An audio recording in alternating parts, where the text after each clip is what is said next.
Hello friends, welcome to electrical hub. तो आज का टॉपिक है ईएमएफ इक्वेशन ऑफ ट्रांसफार्मर।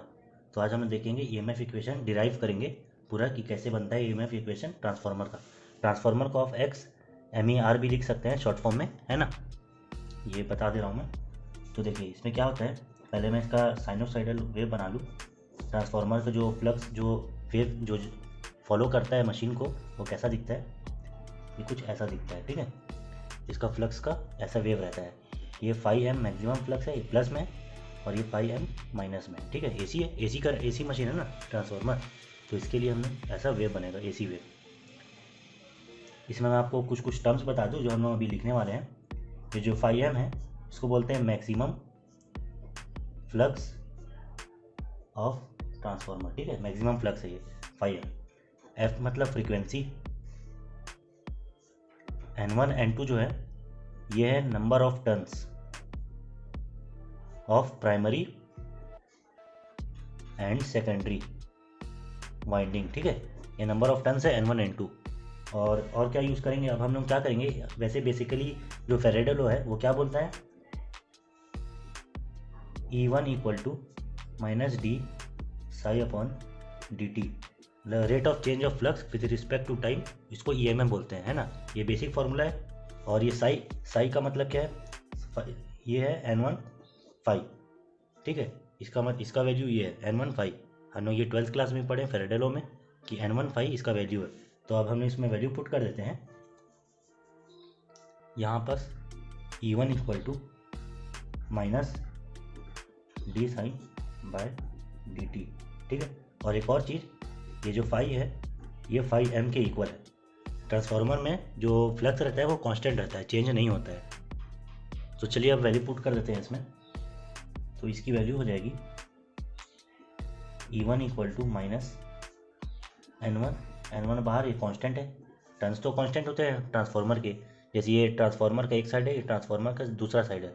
ये टर्न्स तो चेंज होंगे नहीं ना, ये टर्न्स तो सेम रहेंगे। तो N1 कांस्टेंट है, N1 को बाहर निकाल दिए। और फिर जो 5M है इसका वैल्यू है 5M साइन ओमेगा टी, ठीक है।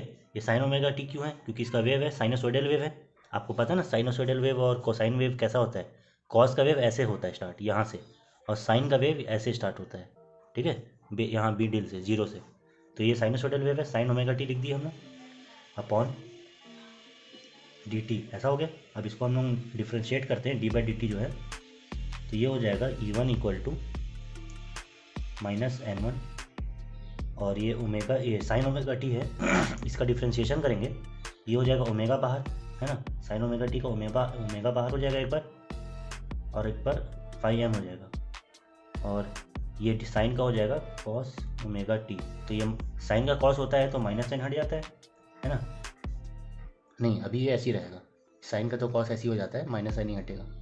अब इसको फिर से हम लोग और सिंप्लीफाई करना चाहें तो E1 इक्वल टू, अब माइनस साइन देखिए, कॉस ओमेगा टी को हम लोग क्या लिख सकते हैं, साइन थीटा माइनस 90 लिख सकते हैं। कॉस थीटा को, cos theta equal to sine theta minus 90, ये होता है ना। तो हम लोग इसको लिख सकते हैं। तो और जब ऐसा लिखते हैं तो माइनस साइन हट जाता है, ये हो जाएगा N1 omega 5M cos sine, ये साइन है, sine omega T minus pi by two मतलब 90 होता है, ठीक है।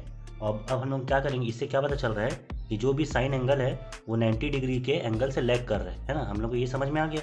तो अगर इसको हम लोग 90 डिग्री डालेंगे या फिर, तो 90 माइनस 90 जीरो हो गया, है ना।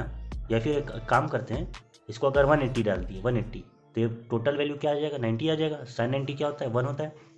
तो हम लोग इसको लिख सकते हैं N1 ओमेगा, देखिए N1 ओमेगा 5M, ये साइन 90 का वैल्यू 1 हो जाता है ना। N1 ओमेगा 5M, ये E1 की वैल्यू होगी, ये E1 की वैल्यू, इसका इक्वेशन 1 दे देंगे। इतना हो गया। अब हम लोग यहाँ आते हैं अब इसको हम लोग क्या करेंगे, ई मैक्स के लिए निकालेंगे। तो ई मैक्स के लिए क्या हो जाएगा, मैक्सिमम EMF के लिए, मैक्सिमम EMF के लिए इसमें N1 ओमेगा 5M हो जाएगा, ठीक है। N1 omega 5M। अब इसको हम लोग क्या कर सकते हैं, ये ओमेगा की वैल्यू क्या होती है, omega is equal to 2πf होता है, सबको पता है 2πf ओमेगा का वैल्यू है। तो यहाँ पास क्या हो जाएगा, ई मैक्स का value 2πf n1 phi m, इतना हो गया। ये हो गया ये ई मैक्स का। अब हम लोग अगर इस इक्वेशन का RMS वैल्यू निकालेंगे, RMS वैल्यू ऑफ E1 का निकालेंगे इस इक्वेशन 1 का, विच मीन्स इक्वेशन 1 का अगर हम लोग RMS वैल्यू निकालेंगे तो यहाँ पास हो जाएगा E1 equal to E1 max upon √2, ये होता है, ठीक है।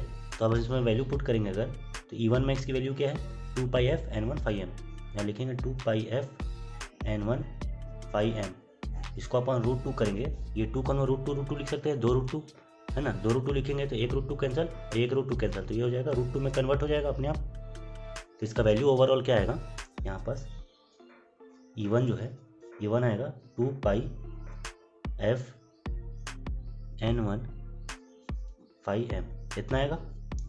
ये आएगा E1 का वैल्यू, ये था E1 का वैल्यू।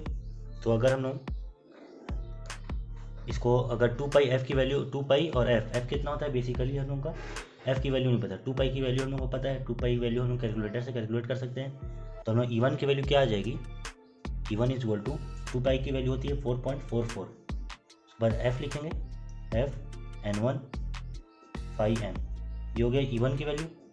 वैसे ही E2 की भी निकालेंगे अगर ऐसे डिराइव करके, तो हम लोग को निकालने की ज़रूरत नहीं है, यहाँ सिमिलरली लिखेंगे, similarly E2 equal to 4.44 f n2, frequency तो सेम होती है ना, फ्रीक्वेंसी ट्रांसफार्मर की सेम होती है दोनों में, n2 हो जाएगा, सेकंड साइड में n2 हो जाएगा, और ये फाई m, फ्लक्स भी सेम होता है ट्रांसफार्मर में।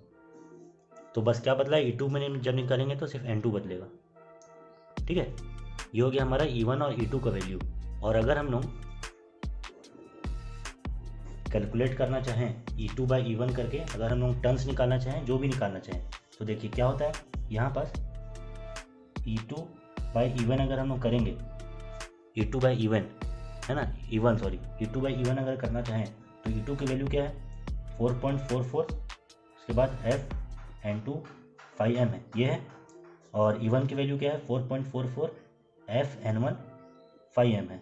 तो 4.44 f और फाई m कट गया, तो बचा क्या n2 बाई n1 है ना, तो E2 by E1 equal to n2 by n1 equal to k, और यही था हमारा टर्न रेशियो भी। ट्रांसफार्मर रेशियो भी इसी को बोला जाता है ना, मैं आपको कंस्ट्रक्शन ऑफ ट्रांसफार्मर में बताया था। तो बेसिकली हम लोग को यही निकालना था, E2 by E1 equal to n2 by n1 equal to k। अगर आपको ये सब फंक्शंस दिए हैं क्वेश्चन में, जैसे E2 और E1 बोला है, इस क्वेश्चन से इस पॉइंट से निकालने, तो आप ऐसे भी निकाल सकते हैं, जैसे फाई m दिया है और नंबर ऑफ टर्न्स दिए हैं और फ्रीक्वेंसी दिया है, तो आप E1 निकाल सकते हैं सबको मल्टीप्लाई करके, है ना। अगर आपको नंबर ऑफ टर्न्स सिर्फ दिए हैं और E1 दिए हैं या और n1 दिए हैं, तो आप E2 भी निकाल सकते हैं इससे। तो इससे आपका न्यूमेरिकल भी सॉल्व होता है, ठीक है। Thank you.